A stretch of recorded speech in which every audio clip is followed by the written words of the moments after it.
Aujourd'hui, je te retrouve pour une vidéo un petit peu plus intuitive, un petit peu plus spontanée. J'ai choisi 3 cartes d'un jeu qui m'a été offert par ma mère, que je trouve magnifique, mais que j'utilise pas forcément en séance parce que le design peut-être peut être un peu plus choquant que la normale. Choquant, je mets des guillemets, mais ça peut ne pas plaire à tout le monde. Les illustrations, je trouve qu'elles sont magnifiques. Et j'avais envie en fait d'utiliser ces cartes-là dans une vidéo, mais je savais pas comment. J'avais pas envie de juste prendre le livret de l'auteur et de quelque part de spoiler ce que les gens pourraient retrouver en faisant leur tirage à la maison. Donc j'ai décidé de choisir 3 cartes avec 3 thèmes différents, des mots-clés différents, et d'aller un petit peu en freestyle, de partager un petit peu des ressentis par rapport à ces mots-clés et peut-être que ça va résonner avec toi, avec une situation particulière ou simplement juste te divertir. Donc voilà, on est parti. Ce jeu, c'est le jeu qui est là. Dis-moi que tu m'aimes. Voilà, magnifique la boîte. Les cartes sont un petit peu plus grandes. J'adore ce côté-là de la carte. Ça fait peut-être un petit peu wouhou, comme on dit ici, un petit peu perché en français. Peut-être ce côté-là de la carte. Mais les illustrations sont magnifiques et elles méritent vraiment d'être vues. Voilà, simplement. Voilà pour aujourd'hui. J'ai ces 3 cartes-là. On va commencer avec la première carte. Donc je les ai déjà choisies à l'avance et c'est parti en mode intuitif, spontané, freestyle. C'est parti. Donc la première carte, c'est celle-là que je t'affiche à l'écran. Elle est super belle. En fait, ce qui m'a plu, au-delà de l'image et de l'illustration, c'est les mots-clés qu'elle propose. Lâcher prise, respiration, accalmie. On nous dit tout le temps, lâche prise, laisse tomber, ça va passer, etc. Oui, mais quand on est sous l'emprise de nos émotions, c'est quand même très difficile de lâcher prise et de pouvoir passer à autre chose. Et c'est pour ça que la plupart des gens se disent mais moi j'arrive pas à lâcher prise, qu'est-ce qui peut m'aider? Et en fait j'ai l'impression que le deuxième mot-clé, c'est déjà la clé, la respiration. Les personnes anxieuses, les personnes qui ressentent un stress intense, les personnes angoissées ont une respiration assez peu profonde. Et donc, ils sont presque en apnée toute la journée, sans s'en rendre compte. Donc, de revenir à soi, de juste se poser sans rien changer, et d'observer sa respiration, ça nous donne déjà des éléments sur notre état émotionnel à l'instant T. C'est super important parce que tant que cette émotion est là dans notre corps, en fait, elle nous paralyse dans l'action de ce qu'on pourrait mettre en place pour passer à autre chose. Mais d'abord s'écouter, c'est déjà la clé de pouvoir justement passer à autre chose. Et d'avoir ce moment d'accalmie, troisième mot-clé, qui nous permet de revenir à une certaine sérénité, à du calme et une certaine tranquillité intérieure, extérieure. C'est presque comme un guide pour passer à autre chose, cette carte-là. C'est je me ressens sur moi, je m'écoute, je regarde comment je respire. Et la respiration, c'est vraiment le premier indice qui nous est donné par notre corps pour nous dire attention, il y a un déséquilibre. Donc voilà, je sais pas si tu fais déjà des exercices de respiration, il n'y a pas besoin de faire des séances de méditation, je dis toujours, c'est pas la peine de se mettre en position du lotus et de respirer comme je sais pas quoi. Non, si tu le fais, c'est super, mais pour quelqu'un qui est débutant, franchement, juste pose-toi et observe ton corps. Regarde ce qu'il te dit. Donc une fois que tes émotions sont régulées, là tu vas pouvoir être dans un autre état d'esprit et tu vas pouvoir passer à autre chose quand ce sera le bon moment, quand tu auras été en paix avec tes émotions. Et là tu vas pouvoir bénéficier du calme, de la tranquillité et tu pourras profiter de l'instant présent. Donc voilà, je trouve que l'illustration est magnifique et les mots-clés sont super importants parce que je me disais, c'est une petite piqûre de rappel qu'on n'est pas obligé d'être tout le temps en train de faire quelque chose. On peut aussi juste prendre un peu de temps pour soi, s'écouter et voir quand ça va pas, ça sert à rien de pousser. La deuxième carte, c'est celle-ci.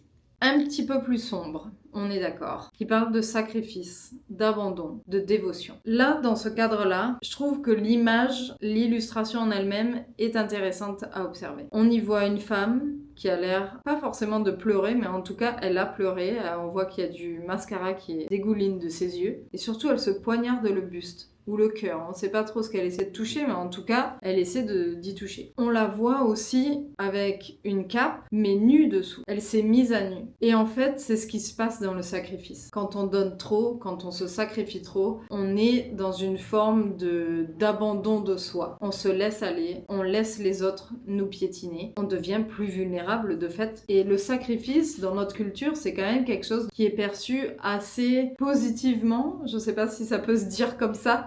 Mais en tout cas, le sacrifice, c'est vu comme une belle chose. Et ça peut l'être, bien sûr, attention, mais pas au détriment de nos besoins. Donc si tu te sacrifies, mais qu'en retour, le sacrifice en vaut la peine parce que tu reçois énormément, je vais te dire pourquoi pas. Le sacrifice n'en vaut pas toujours la chandelle, et c'est surtout ça qu'il faut se rappeler. Tant que tout va bien pour toi, ça va. Mais quelque part dans le sacrifice, il y a un don de soi. Et quand on n'est pas prête à donner autant de notre personne, parce que on veut absolument recevoir en retour, et ben ça va pas marcher. C'est là où on s'abandonne nous-mêmes. Dans la vie, tout est un échange. On donne mais on reçoit. Pour recevoir, il faut donner. C'est un équilibre à trouver. Il faut que toi aussi tu trouves l'équilibre qui te permette d'être en paix avec ce que tu donnes. Donc si tu donnes énormément dans ton travail, par exemple, ben peut-être qu'en retour, tu as un salaire ou des bénéfices autres qui te permettent justement de dire ok, je travaille beaucoup, mais en contrepartie, je gagne bien ma vie, j'ai les jours de repos dont j'ai besoin,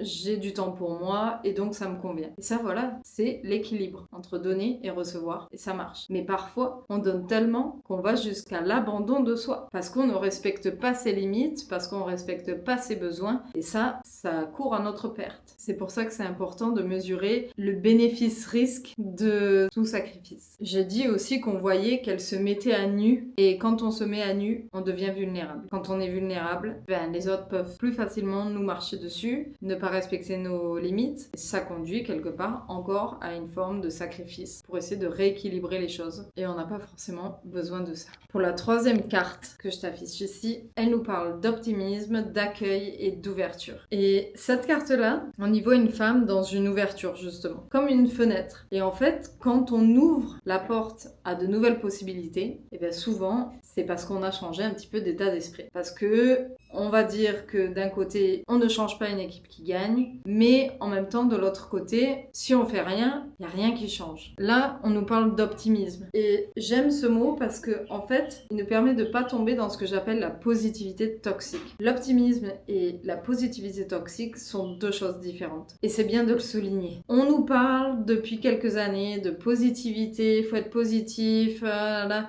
Oui, ok, super, mais des fois, la vie, ça va pas super bien. Et en fait, on n'a pas envie d'être positif en permanence. Par contre, être optimiste, c'est un état d'esprit. Ça veut dire, je sais que je traverse une période difficile, mais je sais aussi que ça va aller mieux. Ça n'empêche pas qu'en ce moment même, ça va pas. Et on a besoin de s'écouter là aussi. Donc, c'est un équilibre à trouver, encore une fois, mais c'est pas se mettre un voile sur la tête et se dire, il faut absolument être positif, il faut absolument voir la vie en rose. Non, la vie, elle est pas rose. Quand on marche dehors, est-ce que le ciel est rose? Non, le ciel est bleu.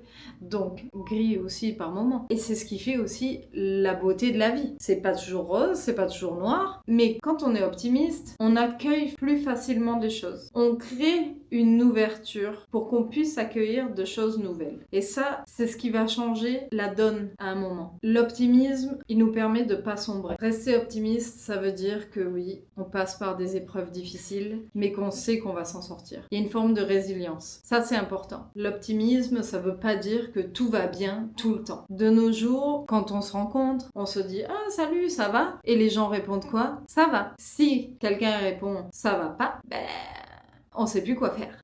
Donc, au bout d'un moment, il y a une forme d'hypocrisie de la positivité. Est-ce que quand on demande à quelqu'un ça va, est-ce que ça va vraiment? Bon, bref, ça c'est un autre sujet. Donc, l'optimisme aide à accueillir de nouvelles choses. Ce n'est pas un voile qu'on se met sur les yeux. C'est presque une petite force. C'est marrant, je suis en train de regarder. Elle a un tatouage sur le cou. Il y a l'œil, donc l'œil des cartes. Et il y a aussi cette géométrie sacrée qui forme presque une toile d'araignée. Comme si changer de façon de voir les choses, ben ça attire dans sa toile d'araignée ces choses-là. Donc toi, tu tisses ta toile. Tisses ta toile d'araignée en permanence. Et qu'est-ce que tu attires? Quel genre de personnes tu attires autour de toi? Quel genre de situation tu attires autour de toi? Est-ce qu'il y a plus de drama que de positif? Et toi, qu'est-ce que tu veux attirer aussi dans ta vie? Peut-être qu'en pensant à cette fenêtre ouverte et ce qu'il pourrait y avoir derrière, peut-être que ça te dit sur quoi tu dois te focaliser, sur quoi tu dois rester optimiste, parce que tu sais que ça va arriver. C'est pas une question de est-ce que ça va arriver ou pas arriver, c'est une question de quand ça va arriver. Et ça change tout. Donc voilà pour cette carte. Aujourd'hui, voilà, c'était un exercice un petit peu différent parce qu'il n'y avait pas forcément à écrire beaucoup de choses dans son journal aujourd'hui.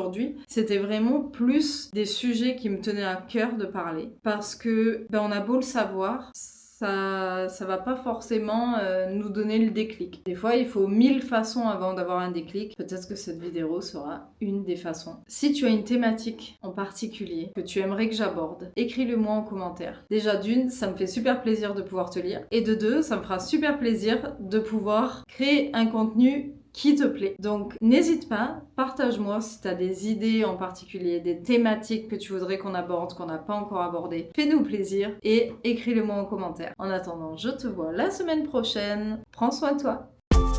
So many times I've heard promises of romance, but there's something about you that